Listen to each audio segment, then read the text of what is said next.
स्वागत है आपका देवभूमि समाचार में और बात करेंगे बड़ी खबर की। हल्द्वानी हिंसा पर बड़ी खबर सामने आ रही है। हिंसा का मास्टरमाइंड अभी भी गिरफ्त से दूर। अब तक 2 पार्षद सहित 5 आरोपी गिरफ्तार।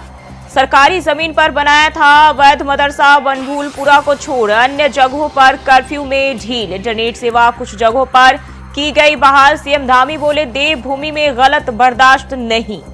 तो मुख्यमंत्री पुष्कर सिंह धामी का भी बयान सामने आया है और उन्होंने कहा है कि देवभूमि में गलत बर्दाश्त नहीं किया जाएगा। वहीं इंटरनेट सेवा जो है कुछ जगहों पर बहाल कर दी गई है। वहीं बनभूलपुरा को छोड़कर अन्य जगहों पर कर्फ्यू में ढील दे दी गई है। और अब तक जो है हल्द्वानी हिंसा में 2 पार्षद सहित 5 आरोपी को गिरफ्तार किया गया है। और बताया जा रहा है कि सरकारी जमीन पर अवैध मदरसा बनाया गया था और हिंसा का मास्टरमाइंड अभी भी गिरफ्त से दूर है। तो हल्द्वानी हिंसा पर बड़ी खबर सामने आ रही है। हिंसा का मास्टरमाइंड अभी भी गिरफ्त से दूर है और सीएम धामी ने कहा है कि देवभूमि में गलत बर्दाश्त नहीं किया जाएगा।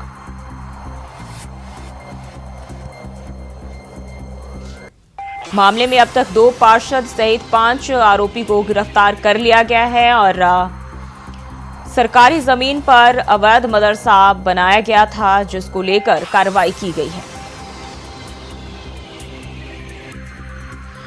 और इसी खबर पर ज्यादा जानकारी के साथ देहरादून से तुषार गुप्ता हमारे साथ जुड़ गए। तुषार, हिंसा का मास्टरमाइंड जो है अभी भी गिरफ्त से दूर है, वहीं 5 लोगों की जो है इसमें गिरफ्तारी भी हो चुकी है।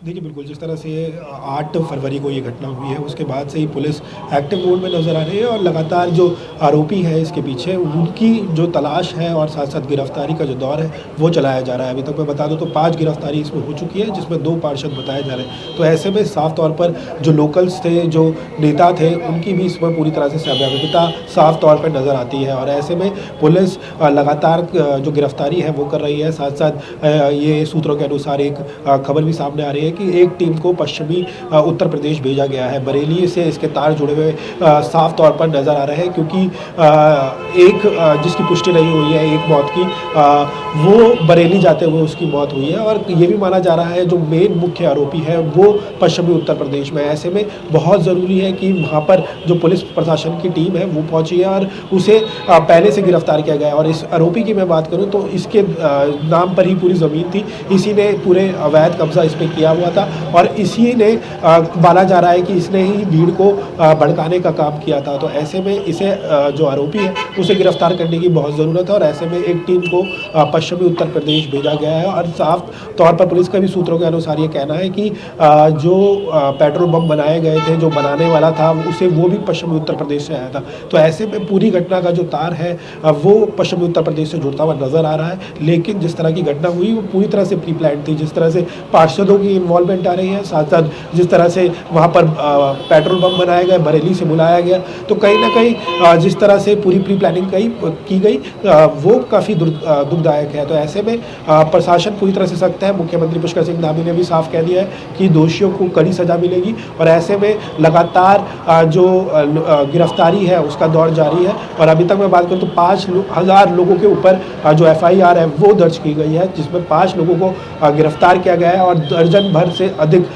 को हिरासत में लिया गया है। ऐसे में फिलहाल जो अभी भी हल्द्वानी की अगर मैं स्थिति की बात करूं तो अभी भी गंभीर है और कहीं ना कहीं जो लोग हैं सामान्य में धीरे धीरे आते हुए नजर आ रहे हैं। जो प्रभावित क्षेत्र है फिलहाल उसमें पूरी तरह से कर्फ्यू लगा दिया गया है, लेकिन जो बाकी क्षेत्र है उन्हें धीरे धीरे खोलने की कोशिश की जा रही है। जो डेली प्रोडक्ट्स है वो वहाँ पर उपलब्ध करवाए जा रहे हैं ताकि जो रूटीन है वो दोबारा से वहाँ पर किया जा सके या फिर जो जनजीवन है उसे पटरी पर लाया जा सके। तो ऐसे में फिलहाल पुलिस की प्राथमिकता यही है कि शांति बनी रहे और साथ साथ जितने भी दोषी हैं उन पर कड़ी कार्रवाई की जा सके। जी तुषार, जो आरोपी हैं उसमें और इसके अलावा जो अन्य नेताओं के नाम इसमें जो शामिल होने की खबर आ रही है, कहीं ना कहीं उनके तार जो उत्तर प्रदेश से जुड़े होने की खबर सामने आ रही है। लेकिन ये लोग जो उत्तर प्रदेश में छुपे हुए हैं, क्या यूपी की सरकार जो है वो भी इस पर एक्शन ले सकती है? क्या धामी सरकार उनसे बातचीत कर सकती है? देखिए बिल्कुल, अगर उनका समन्वय बना होगा, क्योंकि सूत्रों से अनुसार ये पूरी जो खबर है वो सामने आ रही है कि एक टीम पश्चिमी उत्तर प्रदेश भेजी गई है, क्योंकि जितने भी ये माना जा रहा है कि जो मुख्य आरोपी है वो बरेली भागने में अब सफल हो चुका है और वहाँ के कई एरिया में छुपा हुआ है। ऐसे में जो टीम है उसे वहाँ पर भेजा गया है और जो उत्तर प्रदेश की पुलिस प्रशासन है उनसे भी वार्ता की गई है कि वो अपना सहयोग करें, क्योंकि अगर इतना बड़ा दंगा हुआ है जिसमें आधे दर्जन जो लोग है उनकी मृत्यु हुई है, ऐसे में उस आरोपी को पकड़ना बहुत ज़रूरी है जिसने उत्तराखंड की जो शांति व्यवस्था है वो बिगाड़ने की कोशिश की है। ऐसे में जो टीम है वो वहाँ पर पहुँची है और साथ साथ ये माना गया है कि उन्होंने उत्तर प्रदेश पुलिस से भी समन्वय बनाया है और ताकि जो आरोपी है उसे जल्द से जल्द गिरफ्तार किया जा सके।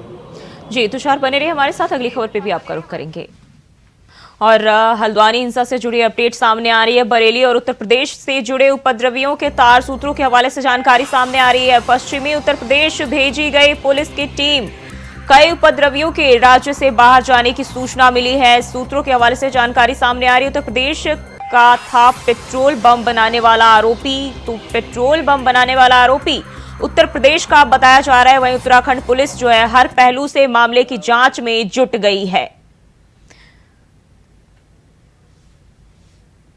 तो पश्चिमी उत्तर प्रदेश जो है पुलिस की टीम भेजी गई है और सूत्रों के हवाले से बड़ी जानकारी हल्द्वानी हिंसा को लेकर सामने आ रही है, जहां बताया जा रहा है कि बरेली से जो है तार उपद्रवियों के जुड़े हुए उत्तर प्रदेश में पश्चिमी उत्तर प्रदेश भेजी गई है पुलिस की टीम भी और कई उपद्रवियों के राज्य से बाहर जाने की सूचना भी मिल रही है। तो बताया जा रहा है कि पेट्रोल बम बनाने वाला भी उत्तर प्रदेश का आरोपी था और कई सारे उपद्रवियों जो है वही जो राज्य के बाहर जाने की सूचना मिली है। और तुषार लगातार हमारे साथ बने। तुषार, कई सारे जो आरोपी हैं इस मामले में उनके राज्य से बाहर जाने की सूचना मिली है। देखिए, जिस तरह से पहले दिन से ही जो प्रशासन है वो ये बात कर रहा था कि ये पूरी तरह से सुनियोजित किया गया पूरी घटना है और ऐसे में जो बाहर के लोग हैं वो यहाँ पर पहुँचे थे ये कार्य करने।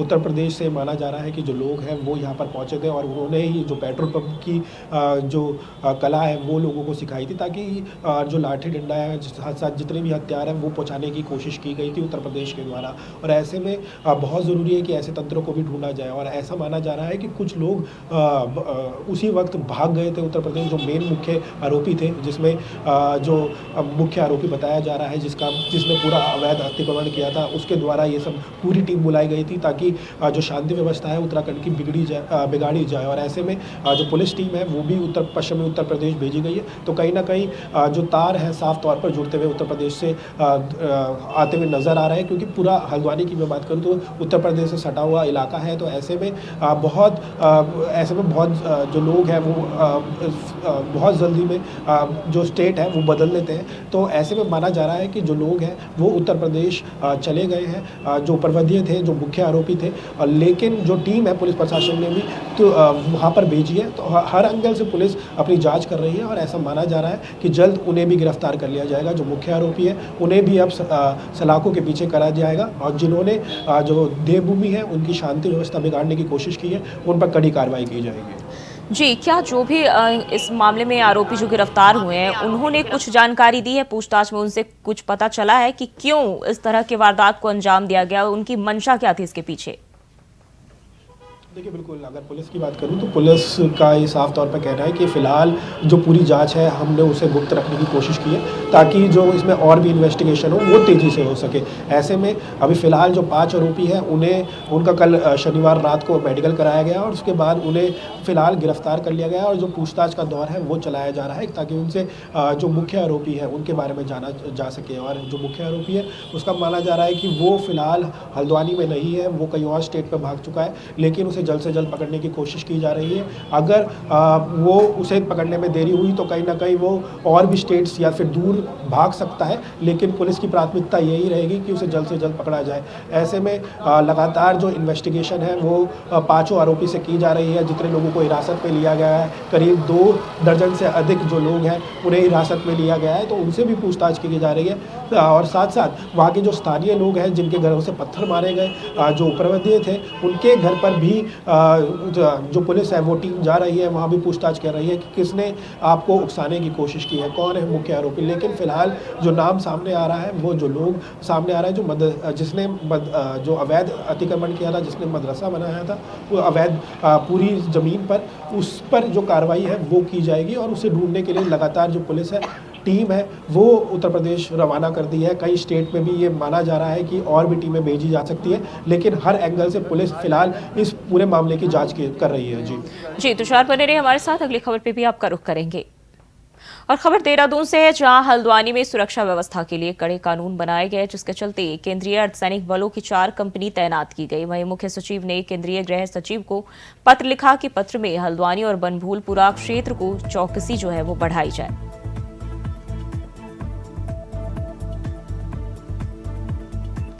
तो हल्द्वानी में सुरक्षा को लेकर कड़े कानून और इसको लेकर जो अर्धसैनिक बलों की 4 कंपनी जो है तैनात करने की बात कही गई है। और देहरादून से खबर सामने आ रही, जहां मुख्य सचिव ने केंद्रीय गृह सचिव को पत्र लिखकर मांग की है।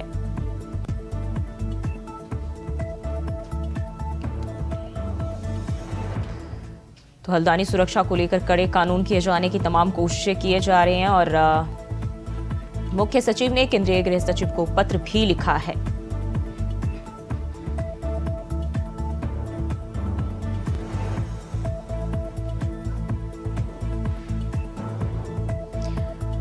तो अर्धसैनिक बलों की 4 कंपनी तैनात करने की मांग की गई है और हल्द्वानी में सुरक्षा को लेकर कड़े इंतजाम करने को लेकर जो है पत्र लिखा गया और मुख्य सचिव ने गृह सचिव को पत्र लिखकर मांग की है।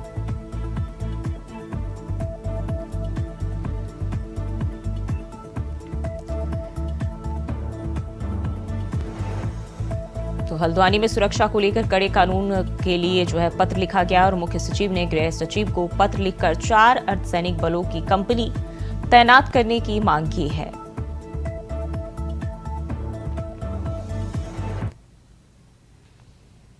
और वहीं खबर हल्द्वानी से है, जहां शहर में स्थिति सामान्य है। बता दें कि थाना बनभूलपुरा और उसके आसपास के इलाकों को छोड़कर दूसरे इलाकों में लोगों की आवश्यकताओं को देखते हुए कर्फ्यू में नरमी बरती गई है। तभी जिला प्रशासन ने लोगों को दूध, राशन, दवाइयां आदि जरूरी सामान भी उपलब्ध कराए।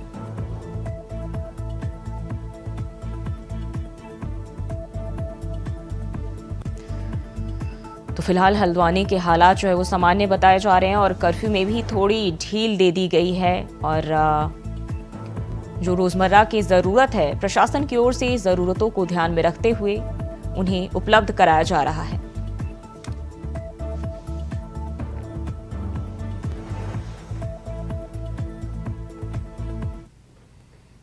और बढ़ते हैं आगे, खबर चंपावत से है, जहां मुख्यमंत्री पुष्कर सिंह धामी ने अपने दौरे के दौरान गांव चलो अभियान के तहत टीपीएस एग्रो फैक्ट्री का निरीक्षण किया।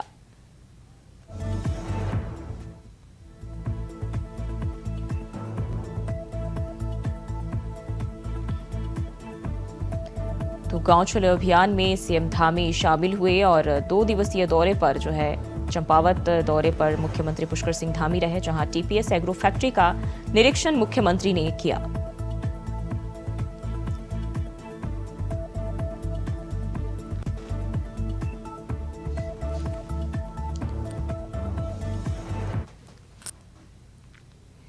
और लोहाघाट में सीएम पुष्कर सिंह धामी ने गांव चलो अभियान के तहत लोहाघाट में विश्राम किया। उन्होंने लोगों और बच्चों से बातचीत भी की।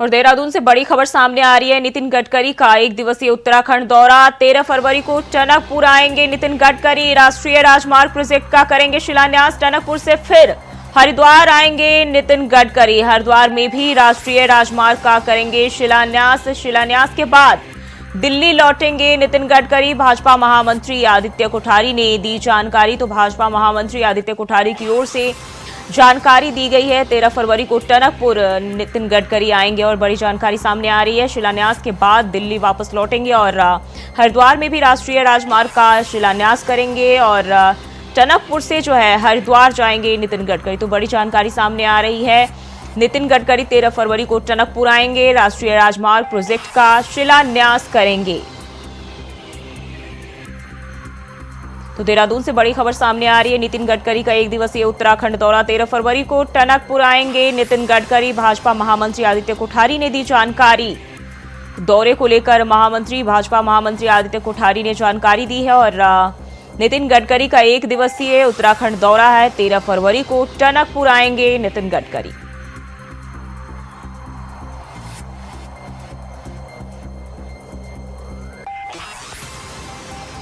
देहरादून से बड़ी खबर सामने आ रही, 13 फरवरी को टनकपुर आएंगे नितिन गडकरी और एक दिवसीय दौरा होगा उनका, जब राष्ट्रीय राजमार्ग प्रोजेक्ट का शिलान्यास करेंगे। तो 13 फरवरी को टनकपुर आएंगे और टनकपुर से फिर हरिद्वार जो है वो भी जाएंगे।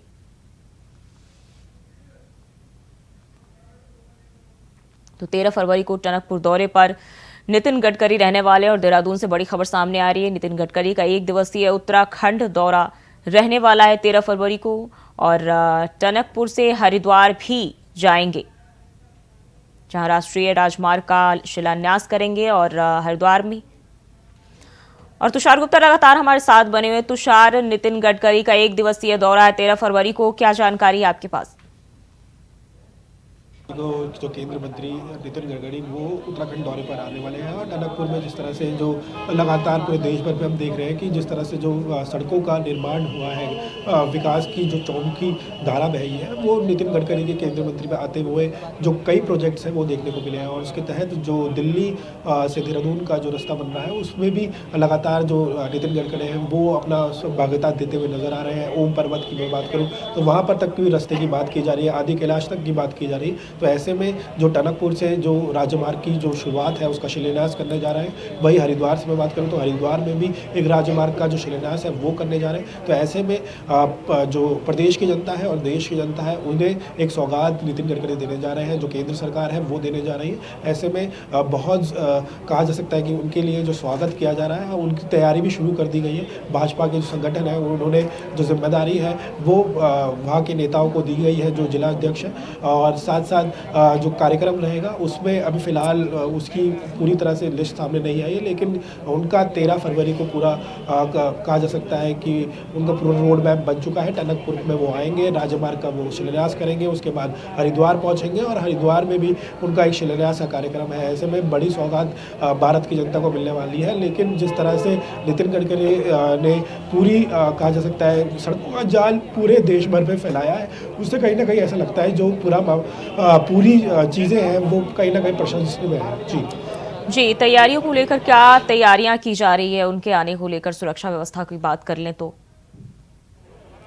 देखिए बिल्कुल, अगर केंद्रीय मंत्री है ऐसे में जो सुरक्षा है वो भी काफ़ी बढ़ाई गई है। जो मीटिंग्स का दौर है पुलिस प्रशासन द्वारा चंपावत और साथ साथ माफ़ कीजिएगा जो टनकपुर है वहाँ पर जो जिला प्रशासन है और साथ साथ पुलिस प्रशासन है वो एक्टिव मोड में नज़र आ रहा है। साथ क्योंकि जिस तरह से हल्द्वानी में हिंसा हुई है उनके दौरों को और भी सुरक्षित रखने की कोशिश की जाएगी।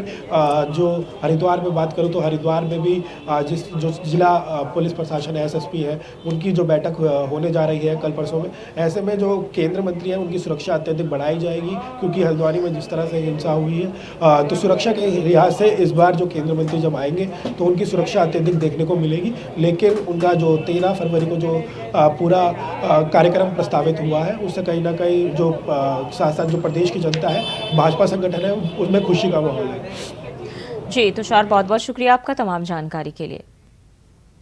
और खबर देहरादून से है, जहां डोईवाला की रानी पोखरी थाना पुलिस की एक 10,000 रुपए का इनामी बदमाश से मुठभेड़ हो गई। बता दें कि मुठभेड़ में पुलिस की गोली बदमाश के पैर में लग गई। तभी पुलिस ने आरोपी को गिरफ्तार कर इलाज के लिए जौली ग्रांट स्थित हिमालयन अस्पताल में भर्ती करा दिया है।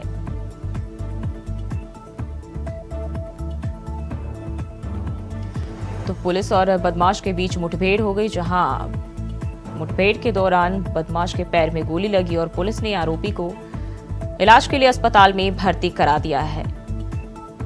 और 10,000 का इनामी बताया जा रहा है बदमाश, जो कि मुठभेड़ के दौरान घायल हुआ है।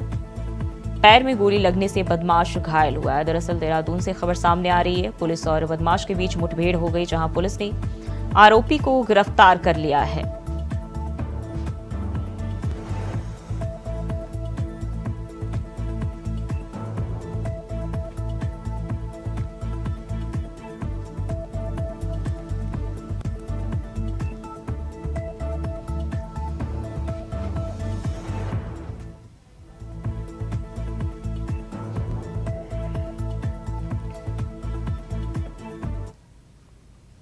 और देहरादून से बड़ी खबर सामने आ रही है। उत्तराखंड में 4 आईएएस अफसरों के तबादले। आनंद वर्धन अपर मुख्य सचिव कार्मिक एवं सतर्कता बनाए गए। आनंद वर्धन को एसीएस कार्मिक एवं सतर्कता का भी चार्ज सौंपा गया है। रमेश कुमार सुधांशु प्रमुख सचिव मुख्यमंत्री बनाए गए। रमेश कुमार सुधांशु को बहुत बड़ी जिम्मेदारी सौंपी गई है। तो बड़ी जानकारी सामने आ रही है। शैलेश बगौली को भी सचिव गृह एवं कारागार का चार्ज सौंपा गया है। शैलेश से सचिव कार्मिक एवं सतर्कता का चार्ज हटा दिया गया है और पूर्वी सचिव शरद चंद्रा से सचिव राजस्व का चार्ज हटा दिया गया। सचिव पर्यटन एवं राजस्व बने रहेंगे शरद चंद्रा। तो बड़ी जानकारी सामने आ रही है। आनंद को एसीएस कार्मिक और सतर्कता का भी चार्ज मिला। रमेश कुमार सुधांशु प्रमुख सचिव मुख्यमंत्री बनाए गए हैं। देहरादून से बड़ी खबर सामने आ रही है।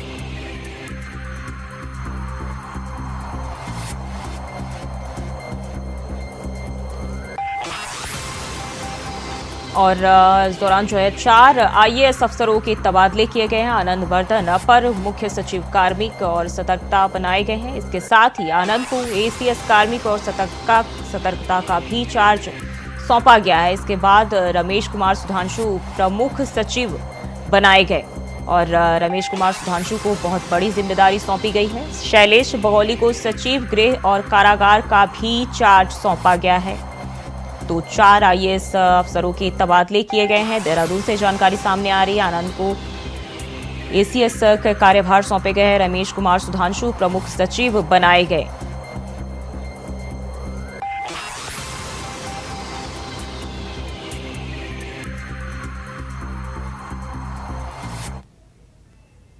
और देवभूमि समाचार में फिलहाल के लिए बस इतना ही। खबरों के लिए बने रहिए इंडिया वॉइस के साथ।